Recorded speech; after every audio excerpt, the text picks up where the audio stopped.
Meus amados, a graça e a paz do nosso Senhor e Salvador Jesus Cristo. Vamos meditar na palavra de Deus mais uma vez?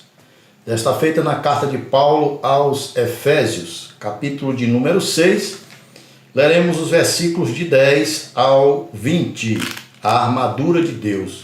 Diz assim a palavra do Senhor: Quanto ao mais, sede fortalecidos no Senhor e na força do seu poder.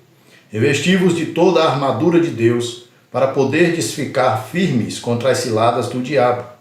Porque a nossa luta não é contra o sangue e a carne, e sim contra os principados e potestades, contra os dominadores deste mundo tenebroso, contra as forças espirituais do mal nas regiões celestes. Portanto, tomai toda a armadura de Deus, para que possais resistir no dia mau, e depois de terdes vencido tudo, permanecer inabaláveis. Estai, pois, firmes, cingindo-vos com a verdade, e vestindo-vos da couraça da justiça, calçai os pés com a preparação do evangelho da paz, embraçando sempre o escudo da fé, com o qual podereis apagar todos os dardos inflamados do maligno. Tomai também o capacete da salvação e a espada do Espírito, que é a palavra de Deus.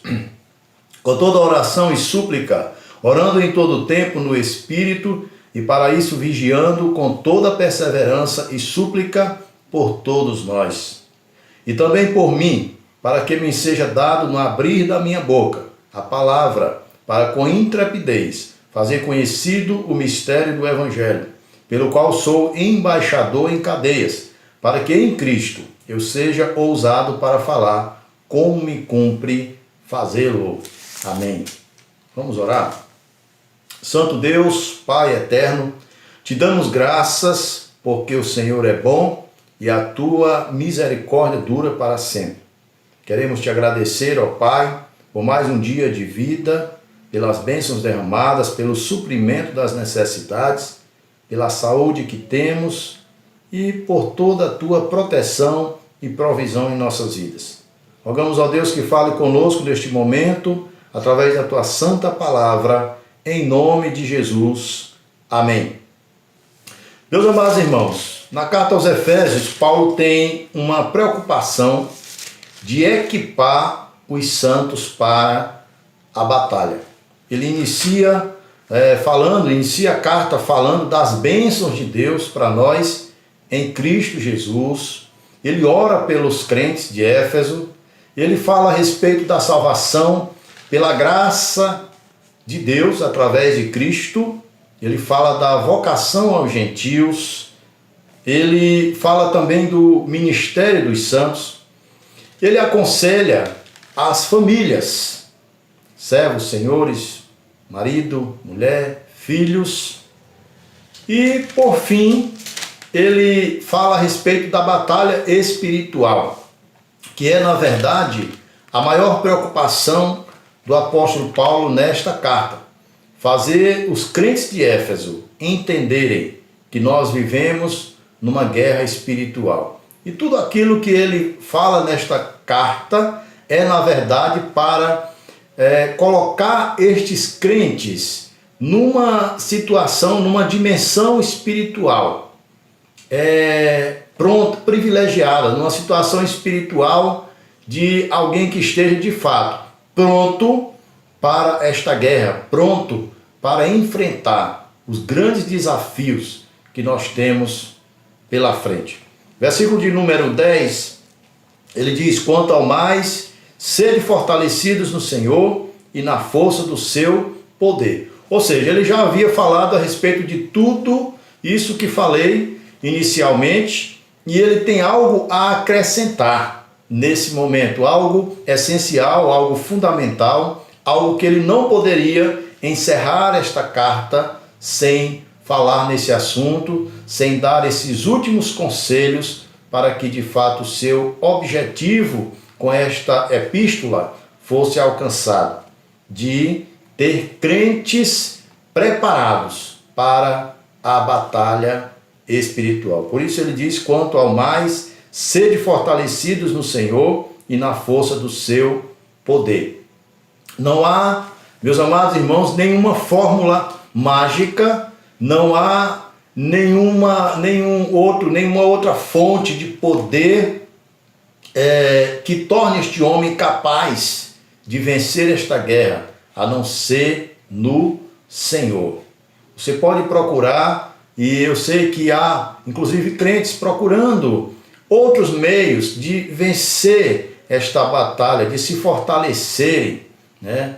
Ajudas psicológicas e terapias de todas as sortes, mas o apóstolo é enfático em dizer que o meio mais correto, mais adequado e o método infalível sempre foi e sempre será se fortalecer no Senhor e na força do seu poder. E como é que nós fazemos isso? Nós sabemos e temos falado constantemente da necessidade de se buscar a Deus diariamente, de ter uma vida devocional, de ter uma vida sempre preenchida e ocupada com coisas espirituais, com coisas que venham a edificar as nossas vidas, a edificar a nossa alma e a fortalecer o nosso espírito. Mas Paulo aqui, ele agora é mais categórico e ele, utilizando aqui aquilo que ele conhecia muito bem, que era uma armadura, a armadura de um soldado romano. Ele passa agora a descrever cada peça daquela indumentária, cada parte e a utilidade de cada uma delas, e falando assim, que assim também era necessário nós entendermos que na vida espiritual não é diferente e que nós precisamos também nos revestir daquilo que cada uma dessas peças significa para nós espiritualmente falando. Revestivos, versículo 11, de toda a armadura de Deus, para poderes ficar firmes contra as ciladas do diabo. Qual é o objetivo desse revestimento? Por que precisamos de uma armadura? Porque nós vivemos numa guerra espiritual e nós precisamos ficar firmes contra as ciladas do diabo. Nós temos um inimigo que 24 horas está investindo contra nós, está preocupado em nos derrubar, está preocupado em ver o nosso fim, está preocupado em de fato nos levar à derrota e nos arrastar até os porões do inferno. Mas nós temos um Deus que é infinitamente maior e a sabedoria que Ele nos dá através da sua palavra nos faz, irmãos, ter a prudência necessária para buscar esse revestimento aconselhado pelo apóstolo Paulo. Versículo 12. Porque a nossa luta não é contra o sangue e a carne, e sim contra os principados e potestades, contra os dominadores deste mundo tenebroso, contra as forças espirituais do mal, nas regiões celestiais. Você já pensou lutar contra um inimigo invisível? Lutar contra algo desconhecido? Por isso o apóstolo Paulo, ele esclarece aos cristãos. Os cristãos de Éfeso eram, na sua grande maioria, novos convertidos, né? Eram neófitos na fé. E talvez eles não tivessem ainda uma visão mais clara, uma visão mais ampla. Eles não tinham ainda a consciência de que se tratava de uma guerra espiritual. Talvez você também que esteja neste momento ouvindo esta mensagem, você não tenha ainda pensado em relação a isso. Você não tenha ainda percebido que nós vivemos também em meio a uma guerra espiritual. E Paulo, ele torna mais claro através desse texto, para que nós possamos entender, meus amados irmãos, que a nossa luta não é contra o sangue e a carne. Talvez você pense que a luta que você tem na sua casa é contra o seu esposo, contra a sua esposa, contra o seu filho, contra a sua filha, contra alguém que tem um comportamento contrário, que tem um comportamento indesejado, contra alguém que causa desgosto a você, alguém que te persegue, alguém que talvez até tenha ódio contra você e manifesta esse ódio de alguma forma, essa perseguição. Mas, meus amados irmãos, nós precisamos entender as forças que estão por trás desse comportamento agressivo, errado, desse comportamento fora do padrão normal das pessoas.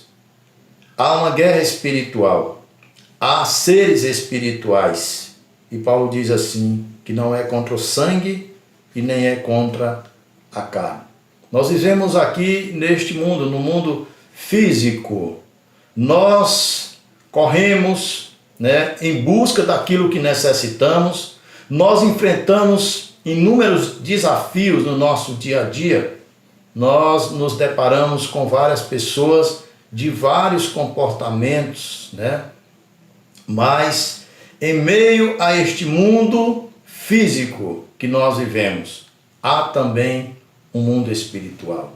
Há também seres espirituais, forças espirituais do mal, agindo na vida de pessoas, agindo neste mundo físico, levando as pessoas a uma vida longe da vontade de Deus, levando as pessoas a um comportamento anormal, fora dos padrões que Deus de fato estabeleceu para nós. E Paulo esclarece isso nesse versículo.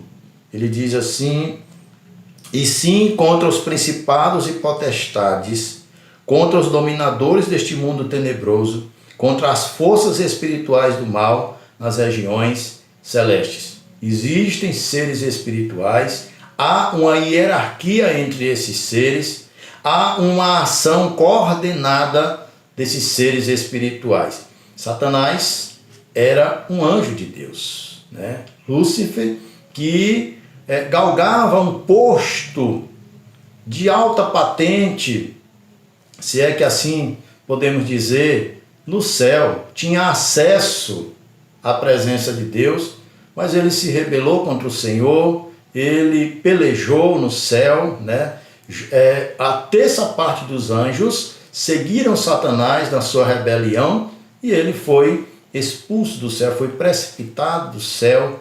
A Bíblia diz que Miguel e os seus anjos guerrearam contra Satanás e esses seres malignos que seguiram a Satanás são anjos caídos e que vivem hoje, tentando as pessoas, que vivem hoje na tentativa de deturpar, na tentativa de tornar impuro aquilo que o Senhor Deus criou puro.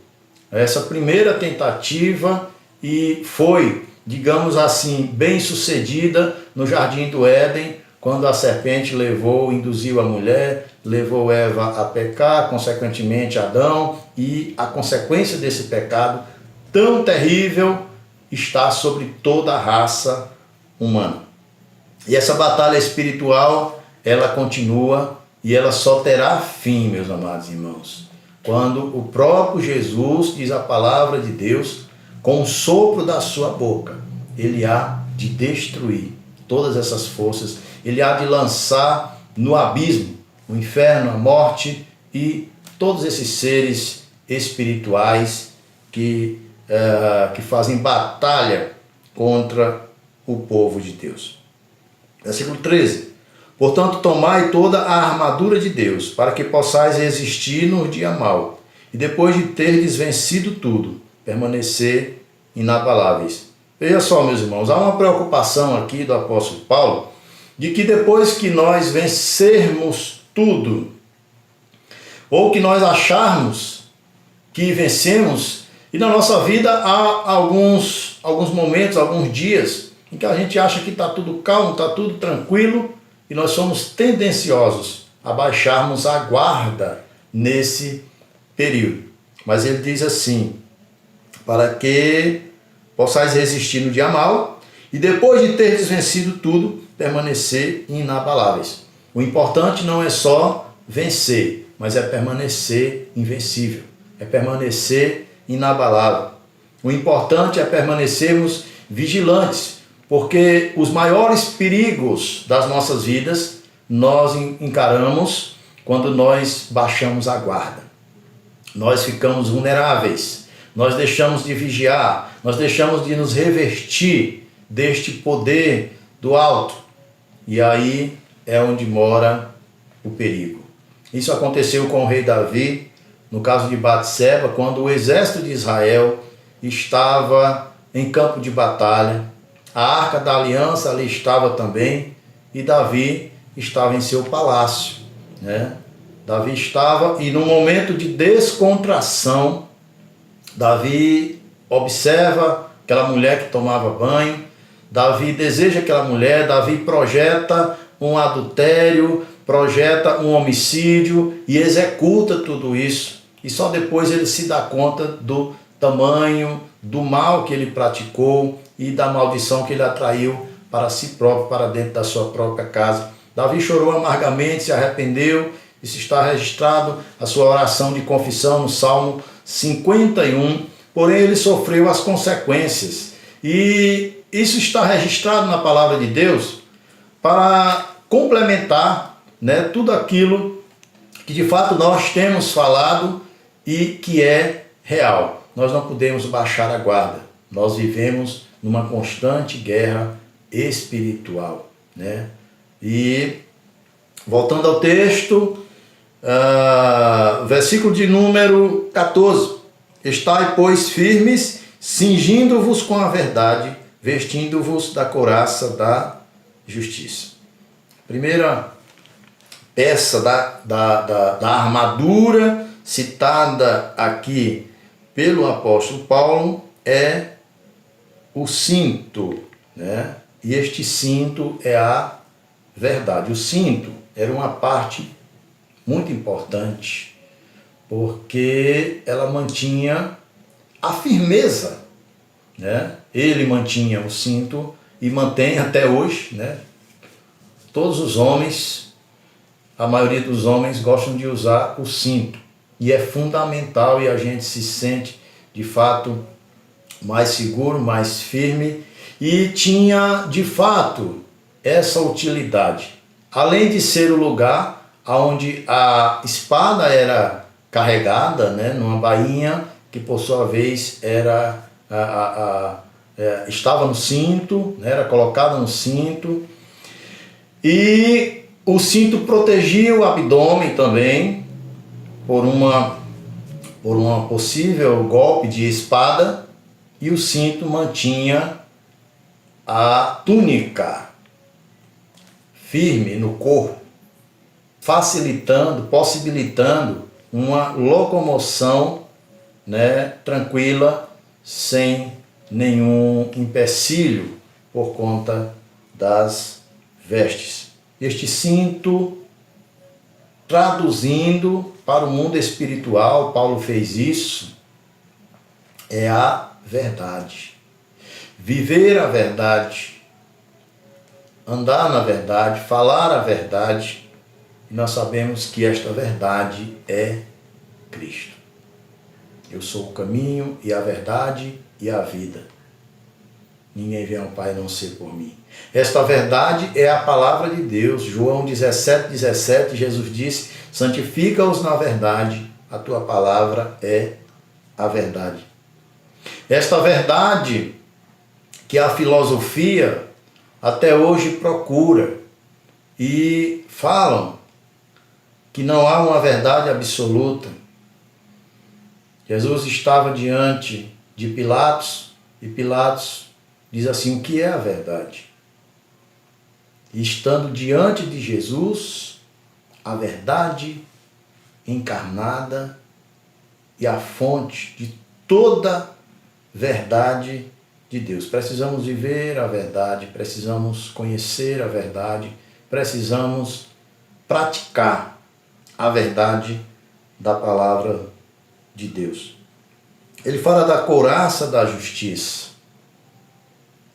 A couraça, aquela parte, né, como que uma capa sobre as costas, que evitava que as flechas pudessem atingir, perfurar, e evitava também cortes, arranhões, qualquer que fosse as marcas, os possíveis danos numa batalha.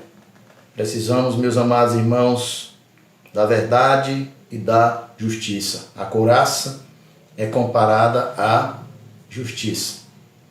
A justiça, não a justiça do homem, não uma justiça própria, mas a justiça de Deus, através de Cristo. A justiça que é pela fé no Filho de Deus. Na verdade, a justificação que Cristo operou em nós quando morreu na cruz do Calvário, declarando a nossa justiça. Nenhum homem tem justiça própria, nenhum homem tem mérito próprio, mas pela justiça de Cristo nós fomos justificados, e esta justificação é a nossa couraça, é a nossa proteção contra os ataques do inimigo. Calçar os pés com a preparação do Evangelho da paz. A pregação do Evangelho faz parte também dessa armadura. Com que você tem ocupado a sua vida? Você tem se ocupado? Quais são as atividades que você tem desenvolvido? E nesse período de pandemia, nesse período de quarentena, o que você tem feito?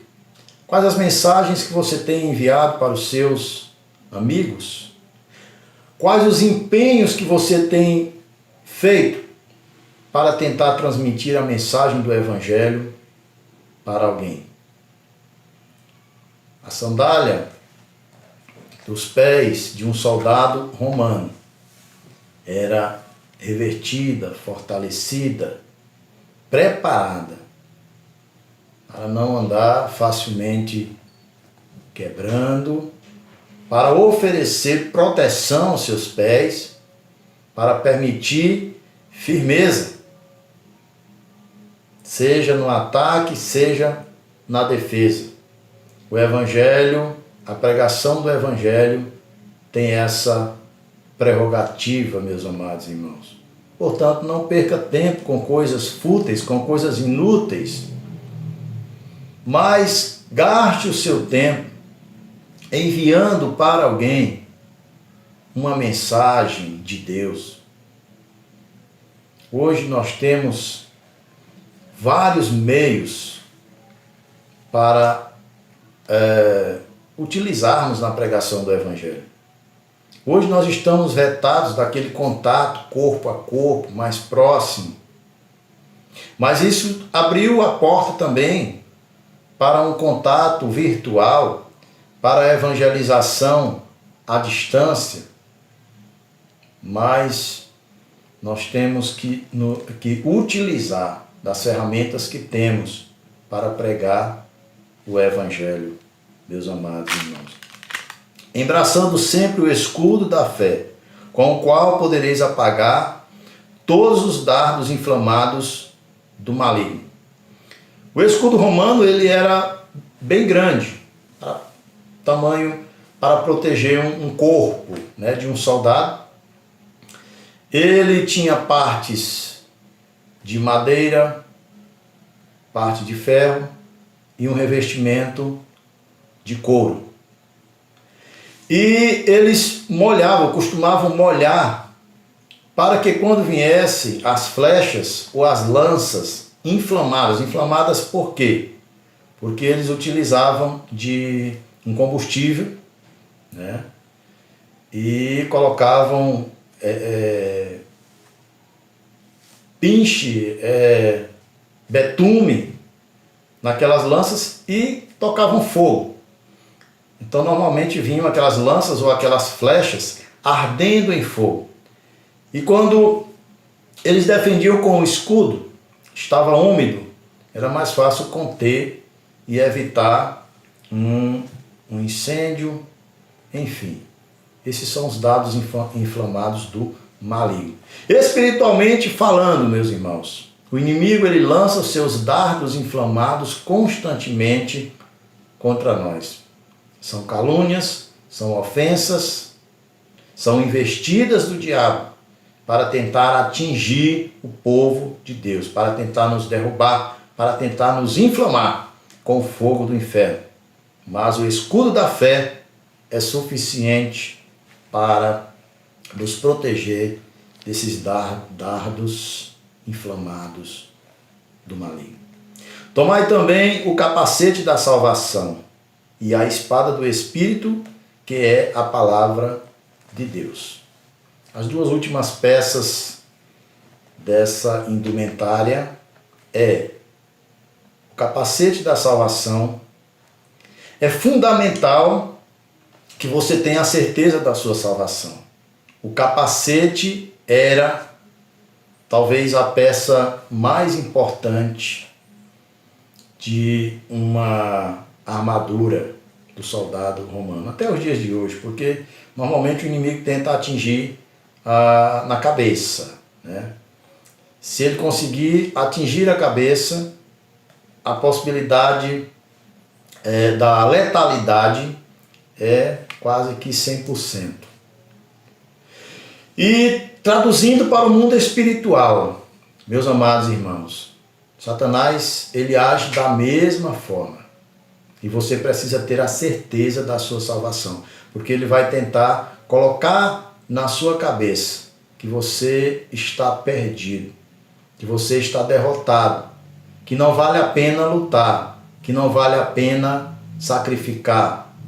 E você vai entender que a salvação é pela graça, como Paulo falou no início da carta aos Efésios. Não depende de um esforço seu, não depende de mérito seu. Você pode ter pecado, você pode ter cometido as piores coisas que o inimigo certamente tem lançado no seu rosto, tem lançado diante de você e tem lançado com o propósito de te acusar, de fazer duvidar que você é salvo em Cristo Jesus. Mas cite Efésios capítulo 2, versículo 8. Porque pela graça sois salvos mediante a fé. E isso não vem de vós, é dom de Deus. Não de obras, para que ninguém se glorie. Salvação não se compra, meus amados. Recebe-se pela graça, através da fé. E a Bíblia diz que até essa fé é obra de Deus em nós. O próprio Deus, o próprio Espírito coloca em nossos corações a fé salvadora. E a espada do Espírito, que é a palavra de Deus. Você sabe manusear uma espada? Você sabe manusear a espada do Espírito, que é a palavra de Deus? Para isso você precisa conhecê-la. Para conhecê-la você precisa explorá-la. Você precisa ler a palavra diariamente. E eu tenho insistido tanto com os meus ouvintes, com as minhas ovelhas, para que desenvolva este hábito constante de ler a palavra de Deus, de orar, de se equipar espiritualmente para esta grande batalha no meio da qual nós vivemos. É uma guerra constante. Não tem trégua. Precisamos nos revestir, meus amados. Nós vemos uma luta de espada quando Jesus é levado ao deserto para ser tentado pelo diabo. O diabo disse: se tu és filho de Deus, faz estas pedras se transformarem em pão. Jesus se utiliza de quê? Da espada do Espírito. Ele cita o Velho Testamento quando ele diz: não só de pão viverá o homem, mas de toda a palavra que procede da boca de Deus. Satanás leva Jesus para o monte. É como se ele tivesse dito assim: ele está usando a espada, eu também vou usar a espada. Mas Satanás usa a espada de forma ilegítima, irmãos. Mas ele usa também. Levou Jesus para o pináculo do templo E disse assim: pula daqui, porque também está escrito que aos anjos dará ordem ao teu respeito, para que você não venha tropeçar em alguma pedra. E Jesus, mais uma vez, se utiliza da espada. Também está escrito: não tentarás o Senhor teu Deus. Satanás leva Jesus para cima de um monte alto e ele diz, ele mostra todos os reinos e os tesouros deste mundo e diz: tudo isso te darei, se prostrado me adorares. E Jesus diz: somente adorarás somente ao teu Deus. Reda, Satanás, porque está escrito: ao Senhor teu Deus adorarás e só a Ele darás culto. Satanás conhece a palavra, se utiliza da espada do Espírito. Mas Jesus era e é a própria palavra encarnada. Talvez o diabo tenha se esquecido disso naquele momento. Como é que o próprio verbo de Deus, a própria palavra viva de Deus, poderia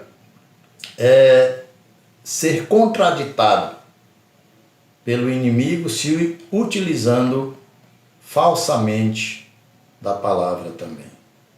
Meus amados irmãos, precisamos nos fortalecer no Senhor e na força do seu poder. Esta é a palavra do nosso Deus, para mim e para a sua edificação.